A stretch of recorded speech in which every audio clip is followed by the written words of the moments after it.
Hi there everyone, and welcome down to episode 6 of this 10-part series in which we are helping landlords get prepared for the Renters' Right Act and the big changes coming in May this year. If this is the first episode you've watched, then please do watch this one first and then have a little look at the other 5 episodes that myself and Paul have already done, in which we talk through some fairly meaty changes which are coming in May, but in little bite-sized chunks for you.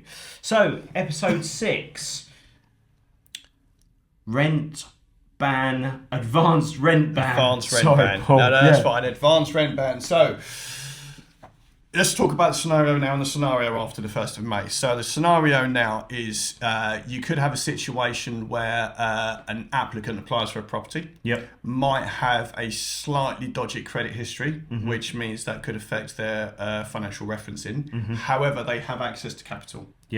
So what they can do at the moment is they can say, look, I'd like to take a 6-month tenancy agreement and I'd like to pay you 6 months rent in advance because I cannot get through referencing.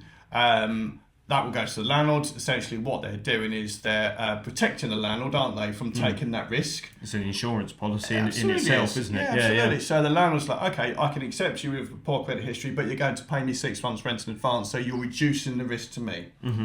That works wonderfully. Yep. And what that does is that enables tenants who might be on borderline referencing, might have had some poor credit history in the past, to access the private rented sector. Even Paul, I'd say that it's irrelevant from credit history. It's kind of someone returning from overseas or something like that, and maybe has limited credit history in the UK. That kind of thing, where you're setting something up. So might have sold a property abroad, hasn't yet secured a job because they've just moved back. Obviously, they need somewhere to live. All works sweet. So 1st of May. Gone. That goes. There is no advance rent whatsoever. So let's talk through to the scenario. So an applicant would apply for a property. They pay the holding fee, the holding payment as is required under the Tenant Fees Act. They pass their referencing. They then pay the deposit. Then has to be registered within a limited amount of time once it's been received with one of the funds. And then the tenancy agreement has to be signed, i.e. executed by both parties, so landlord and tenant. And it's only at that point you can ask the tenant to pay the first month's rent. Only the first month's rent. You cannot ask for any more. Otherwise, that's rent in advance. So rent is considered monthly. So you can only ask for monthly rent. So the tenancy agreement's been signed. And that could be the day that the tenant's moving in. They're sitting in front of you. They've signed the tenancy agreement. You give them the keys and you say, right, now you're going to pay the first month's rent. They go, absolutely, I will. Toodle pip. Off they go with the keys.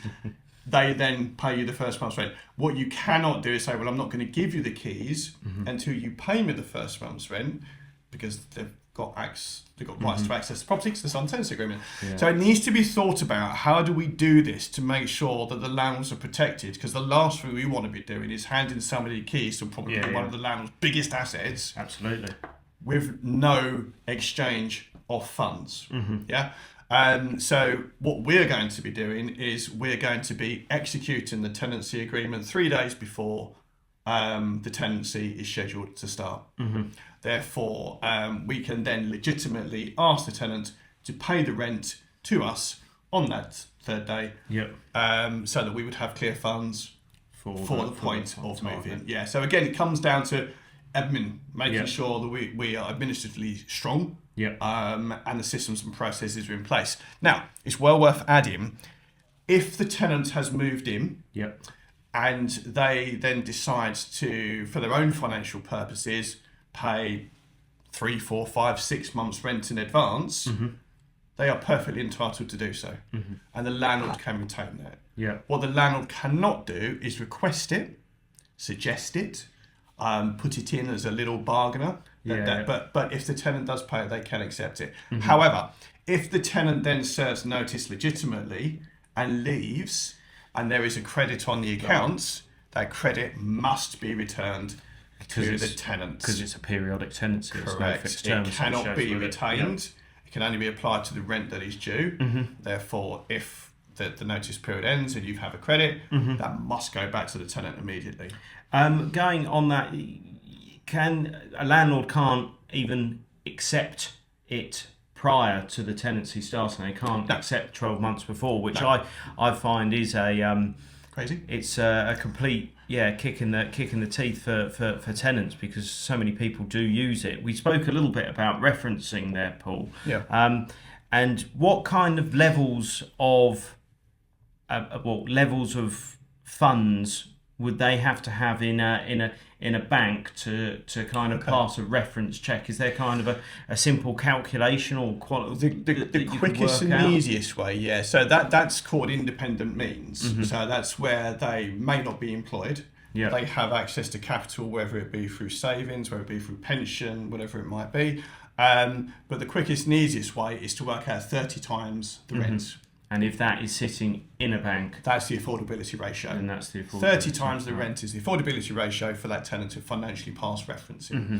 And you're absolutely right there. So if a tenant is struggling to pass referencing and says, well, I'll pay 6 months rent to the landlord, and even though the landlord or the agent hasn't requested it, and the tenant's made the first payment of 6 months rent, the landlord or agent must immediately return that to the tenant. Right. Like, we cannot accept that because it's the first payment. The first payment we can only ask for 1 month's rent. And once once it's been signed and executed. If when the tenant moves in, they want to then pay 6 months rent in advance, that's fine. That's on them. Yeah. No problem at all. As long as the landlord does not ask for it, there's no clause in the tenancy agreement suggesting it, doesn't suggest it. You can't have someone saying it'll be really useful to pay the first month's rent. Yeah. But when the second month comes, pay me 6 months. And if you promise to do that, I'll let you have the property. Yeah. That's a breach. Yeah. You just can't. Massive breach. Just quickly on the referencing front. Insurances and those kind of things, would we be able to provide an insurance for a landlord once they've passed referencing with an amount of money in their bank? Absolutely, yeah. So the key thing there is for them to pass financial referencing. So whether that be through verified income from employment, or verified income for independent means, that could be capital that's in their bank or pension fund. As long as they can pass a financial referencing, that's when we can provide a rent and legal guarantee insurance, which is essentially, it's essential. Yeah. It's not a perk. It's something every landlord should 100% have to protect their position. Absolutely, and especially with the, as we spoke on the last one, the extended grounds on ground A kind of notices and those kind of things. It really is a. If you think we are now waiting 6 months minimum to get in front of a judge for a possession hearing, landlords still need that rent, don't they?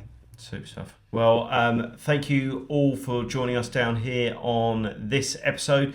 Please do remember to like and subscribe, and also watch the other videos in this series.